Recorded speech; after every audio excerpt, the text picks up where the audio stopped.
16 নভেম্বরের মধ্যে গণভোট সহ 5 দফা দাবি না মানলে প্রধান উপদেষ্টার বাসভবন যমুনার সামনে অনির্দিষ্টকালের জন্য অবস্থান কর্মসূচি ঘোষণা করেছে জামায়াতে ইসলাম সহ সমমনা 8 দল।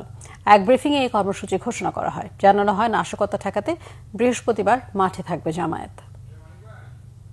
এবং গতকালকের শীর্ষ নেতৃবৃন্দের বৈঠকে সম্মিলিতই সিদ্ধান্ত যে আমরা এই দাবি আদায়ের জন্য মূল কর্মসূচি হচ্ছে প্রধান উপদেষ্টার কার্যালয় যমুনার সামনে অনির্দিষ্ট অবস্থান। এটাই আমাদের মূল প্রোগ্রাম। তো আজকের বৈঠকেও সেটি সিদ্ধান্ত হয়েছে।